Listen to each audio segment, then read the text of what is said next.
Well, first of all, I want to say thank you very much for allowing us to come here. It's not too often that we get an opportunity to share a little bit of our experience, some of our strength, and certainly our hope. I thought Ms. Main gave us some questions that we had written, and I thought I'd take 3.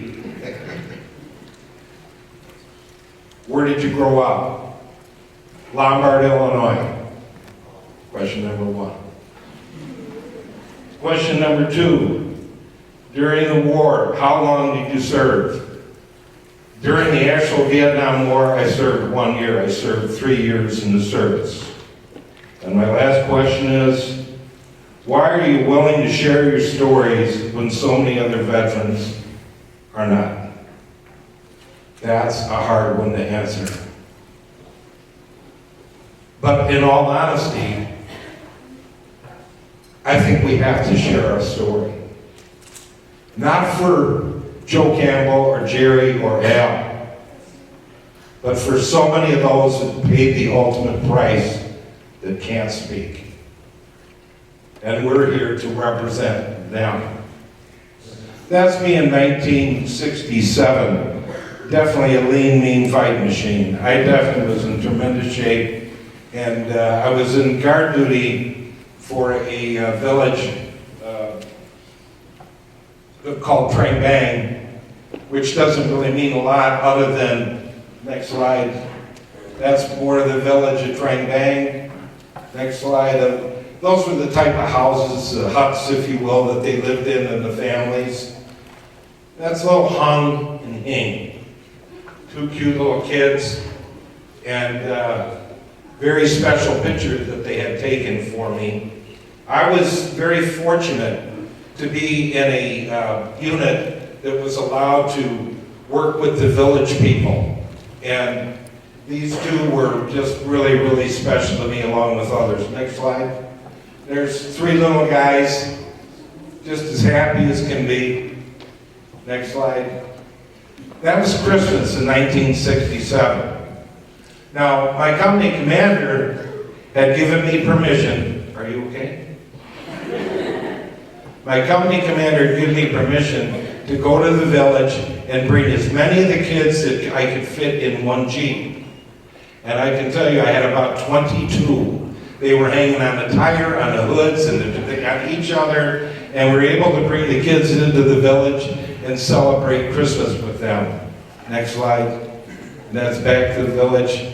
This is a little girl that just got some toothpaste, a bar of soap, and a cleaning dish. We found that the majority of the infections and diseases that the Vietnamese had in the village areas was just basically due to general hygiene. And that was part of the things that we would do. I was performing guard duty so the doctors and nurses could do it. Next slide. And that's another little family there. And you can see the little guy with his bar of soap, very, very happy. And you look at this little guy off to the right there. Next slide. That's Chi. What a shot. Beautiful young little lad. The next day, his father's head, because see, he helped us. He told us things, the army, military. His head was chopped off and put on a stake in front of that village. You see, this side of the war, most people just don't get. And sometimes we as veterans wondered, why didn't those villagers help us more? That's one reason. If they came to your house and took your dad or your mom and chopped their head off and said, now you'll be next, or your brother or sister will be next, I think you'll start telling them that you will do whatever they ask you to do. Do you agree with me? It's pretty sad, isn't it? I didn't know there was all these protests going on back home. We didn't have TV. Radio was Armed Forces radio. Didn't know any of that. So when I landed, and all I wanted to do was get home, see my girlfriend, and get married, and because they're sending me back to Germany, that's all I was thinking about. And I got into the airport with my uniform, my duffel bag, and boy, oh boy, some of the statements that were made, and some of the literally spitting on me as well as others, and calling baby killers. It's like, what the hell did we do? I'm serious. I was stunned. I thought, golly, I just want to go home. And guys are dying over there.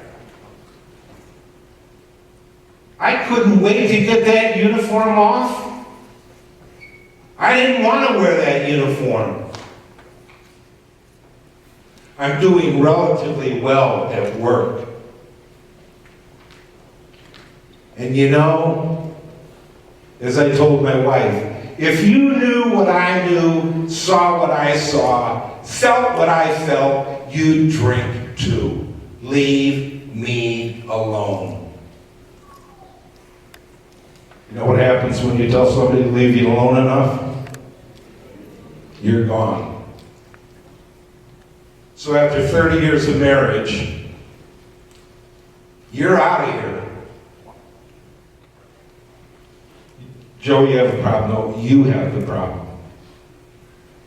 Well, Joe had a problem. And finally I came across a fellow Vietnam vet that I felt I could trust and share a little bit of what really happened. And I said, I need help. I got it started. And I was introduced to AA, which I fought. I was lied to. I was told I was going to this great meeting of great people that will, really help me out. There are a bunch of Christians too, Joe. You love them. The guy gets up and says, hi, my name is Pat, and I'm an alcoholic. And I thought, who the hell cares? What the hell does that have to do with this? And then all these guys started rattling off their first name, and they're alcoholics, and some were grateful alcoholics. And I gotta get the hell out of here. But I stayed. That was 16 years ago. And I haven't had a drink since. But more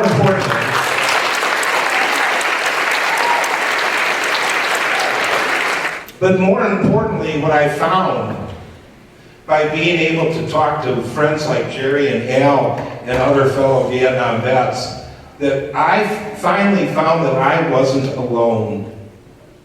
That to me was really the biggest problem. I felt I was alone, and I felt I had no right to call upon anybody other's help for those that, because of those that gave their all and those that are still suffering from wounds and missing limbs. But I felt alone, and no longer did I start feeling alone. And what it did for me was be able to listen to others and hear what they said about what they lived and what they experienced. And then that led me to, maybe I'll go over to the VA and help some of those guys that are struggling with this drug and alcohol. And maybe I can help listen to them and maybe share some of my experiences. And I've been doing that every Sunday for the last 16 years. But I think the thing that Jerry, Al, and I try to do, as well as others, is to share the human side of the war. We're not here to praise it, nor are we here to condemn it. What you learn in your history books will tell a lot of stories. We can go back into the 40s and find out that Truman did this, and then we can get into the 50s and find out Eisenhower did this, and then we can get into the 60s and John F. Kennedy did that, and Johnson did that, and then it goes on and on and on. We can go through all the history. But the thing that we try to do is put the human touch to this unfortunate living in a war. And I can assure you the last thing that we veterans want for you is to ever experience what we had to experience. We know it may happen. And the one thing we Vietnam veterans, I know, have taken the lead on is making sure that your brothers and sisters or aunts or uncles or moms or dads that have served in Iraq or Afghanistan are never, ever treated the way we were. See, I guess one of the best ways to, is to find an inner peace, is to take from the pain and the suffering that we know and have accepted it, not liked it, but have accepted it, and then do something about it. And the school allows us the opportunity to come in here and share with you for a couple hours, just a little bit of our lives and the lives of those that we represent, which are many. Those of us that made it have an obligation to build again and to teach others what we know. And then try, with what's left of our life, to find a goodness and meaning to this life. And I'll tell you, students, you are the most respectful group, and I truly appreciate the honor and respect that you bestowed upon us, and more importantly, on all of our veterans. Thank you very much.